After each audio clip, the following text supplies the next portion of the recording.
Last time we had a 2-day passage from Martinique to the BVI. It was a bumpy ride that took a toll on everyone. I wore my relief band the entire time. Georgia consumed bonine and our crew were worn out from the odd boat motion. The good news is that we were able to sail about 95% of the time with winds of 10 to 20 knots. We maintained 2 reefs in the main and averaged 7.2 knots over 46 hours in this 335 nautical mile passage. We also covered the topic of what is watchstanding. We covered the whats and the whys of watchstanding on Cabo. We are happy to be approaching the BVI.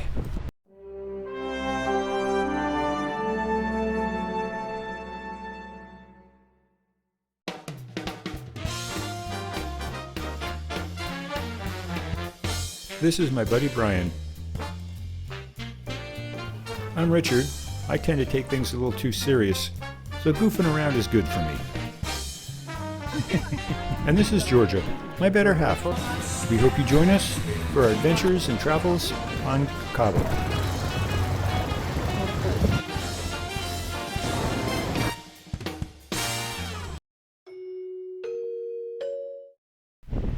We just completed 46 hours of sailing from Martinique to arrive in the BVI. Before sunrise, we experienced a heavy squall with 0 visibility. We saw it coming and we took the sails down as we were close to Norman Island, and we didn't know how long the squall would last. Fortunately, it was short-lived. We motored the final miles to Soper's Hole or the West End to clear in. We found ourselves an empty mooring ball and tied off. We launched the dinghy and went ashore. The ferry was arriving and they took the ferry passengers first. Then they got to a couple of us cruisers. It was an interesting process, and I really still don't understand what happened or why. We visited the same 3 or 4 people multiple times, and I just did what I was instructed to do. But we got cleared in, and all was good. As I am going through my video inventory, I am noticing that lots of video that I thought I took is missing. It turns out that there are technical issues with the GoPro cameras. I now have the 10 black. When it works great. The problem is that the performance appears to be random, and many video clips I was looking forward to viewing just don't exist. There is no warning, just no video. So my apologies if the sequencing in our videos appear odd from time to time. We went back to the boat and picked up the girls and went to Soper's Hole Rite Way grocery store for a few provisions.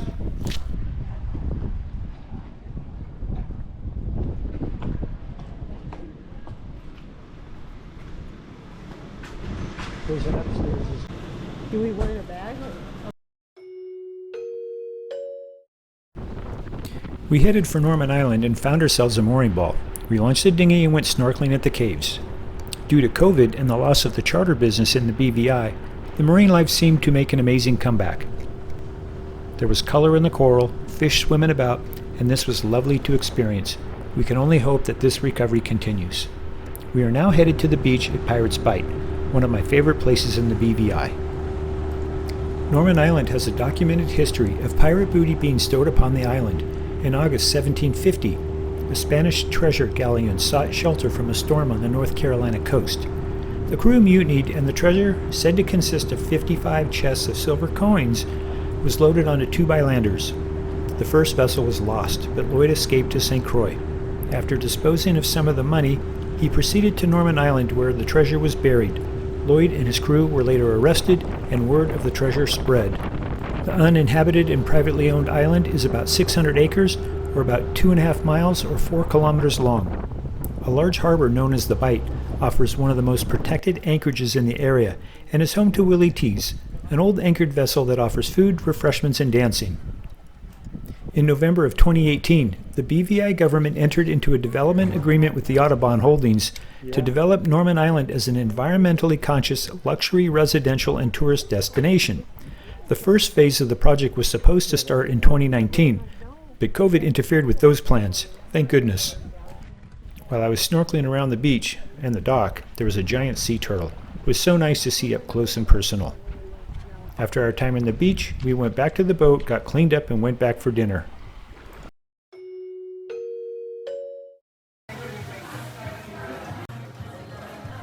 During dinner, the weather started getting rough. If not for the protection of the roof, we would have been soaked. Fortunately, we were far enough inside the restaurant that we didn't get wet.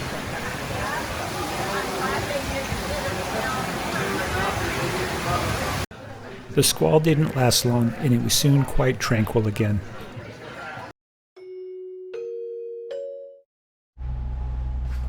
The plan was to sail south of Norman Island, motor for an hour or so past Peter Island, into the wind, and then turn left and reach for the north sound of Virgin Gorda.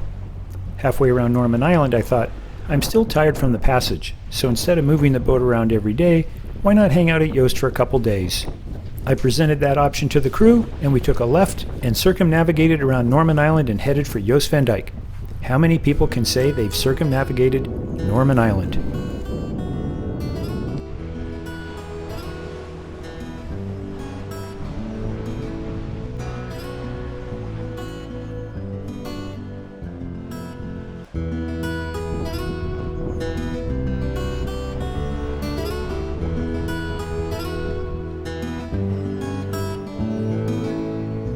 With Bodie Ball, trying to get a mooring ball anytime after 7 o'clock at Great Harbor is nearly impossible, so we went to Diamond Cay and got a ball there. We wanted to go to the Bubbly Pool anyway, so that was a great place to stop. The area looks dramatically different since Hurricane Irma. Much of the plant life near the water's edge is gone. The Bubbly Pool is quite a nice place to hike to and have a refreshing swim. It's not that far, and one gets to see the terrain of Jost van Dyke. We travel past Cabo as we begin our walk to the Bubbly Pool. Down the road past the Jost van Dyke sign, looks like it's time for a photo op. Nice.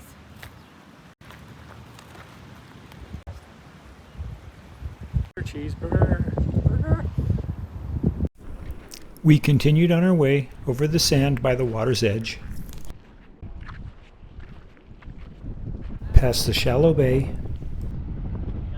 through the water, past the mangroves. Wowzers. I think I'm better off just walking through the water. Watch out for the alligators. Is this the way to go? Well, I thought there were sharks. I thought there were sharks. Well, here they're alligators. Shark! Up to you, bro. This is a shark passageway out there. I thought you were just teasing. This is the way we go? Yeah, this is the way we go.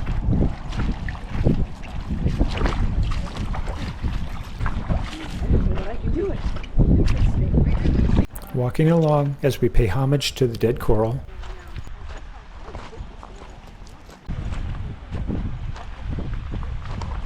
Stopping for a moment to enjoy the view. Up the hill over the rocks.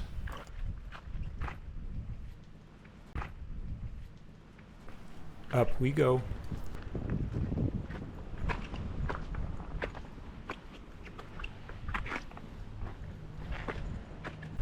Reading the important notice and taking note of the directional sign.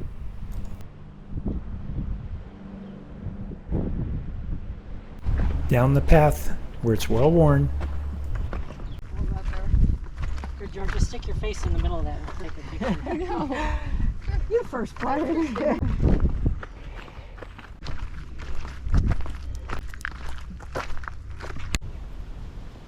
Almost there. Don't give up. Down the path, past the poisonous trees and cacti. Finally down to the Bubbly Pool. This used to be all vegetation. What does that mean when you say, what would it look like? And here comes Georgia.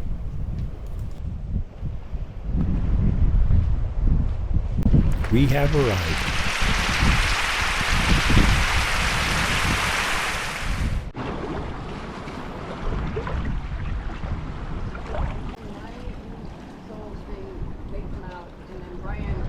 There were a few fish in the lagoon that appeared to be trapped, unable to get back to the sea. There does not seem to be much food available in the lagoon, so the little guys were nibbling on my feet. It was a calm day. We had to wait for a set to come in so that the pool would become bubbly.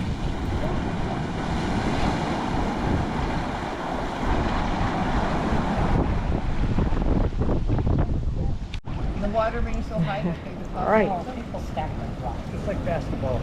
Throw them up there to see if they can stay. There we go.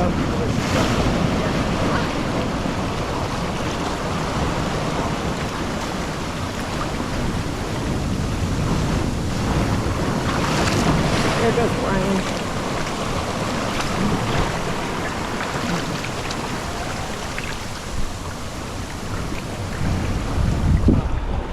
There we go.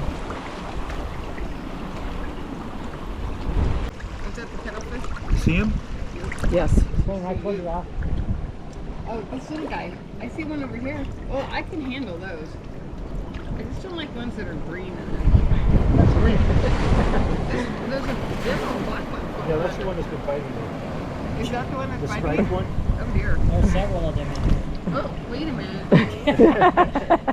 Ew, go away. I don't like That one's not that one. Yeah, that's fine. I don't want Yeah, to that's the good one. The bad one's I over do here. not Yeah, he's get when coming. people go to the Yeah, he's coming. those places where they put their feet in water and the fish never. Oh my god, 'cause I can't even watch them do it. It's like literally nightmare material. Ugh.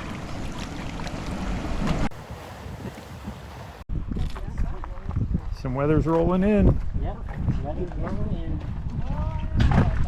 Yeah, it's kind of pretty high. Here we have a Jost van Dyke roundabout.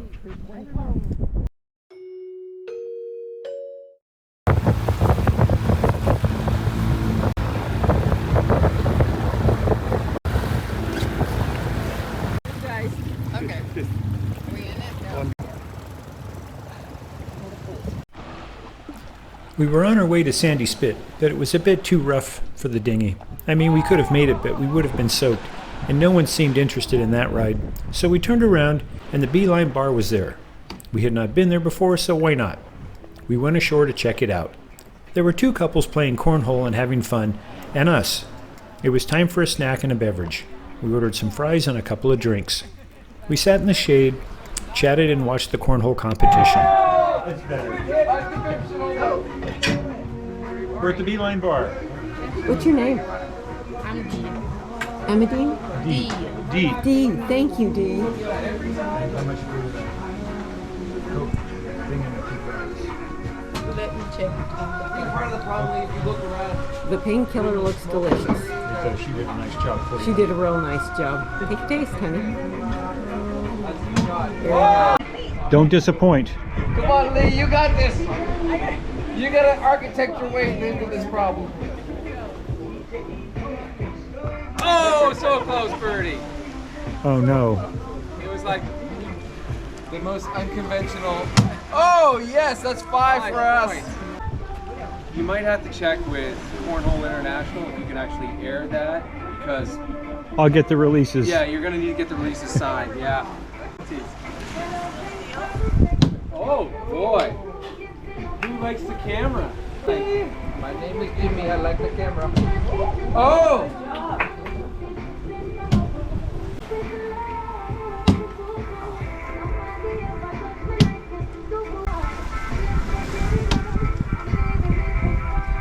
Up there, Jimmy.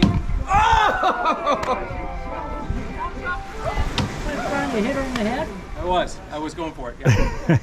They're trying to hit us, I'll tell you. This is a DJI Mini 2. Getting the drone ready is a multi-step process. Powering up the app on the phone, plugging it into the remote controller, powering up the remote controller, powering up the drone, then syncing the drone to the remote controller.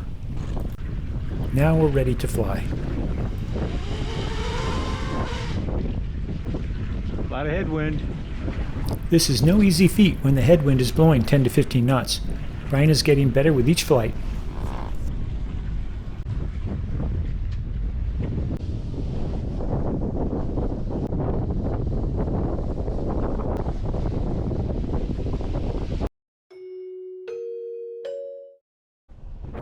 On the main halyard, there was a spot about 3 feet down from the shackle, where the cover of the line was chafed.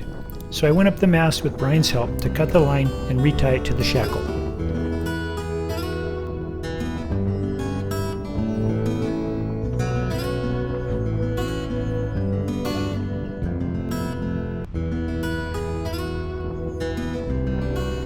I have to work on getting that camera angle correct.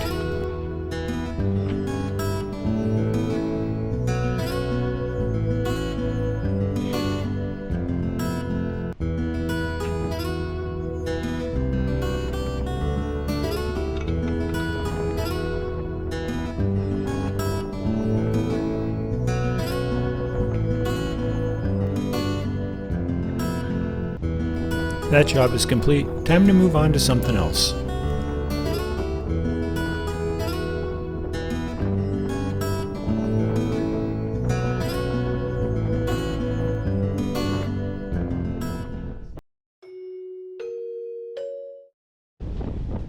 That's all for now. Come back next time as we make our way to Great Harbor, explore Foxy's, White Bay, the Soggy Dollar Bar, and make our way back to Road Town. Thanks for watching.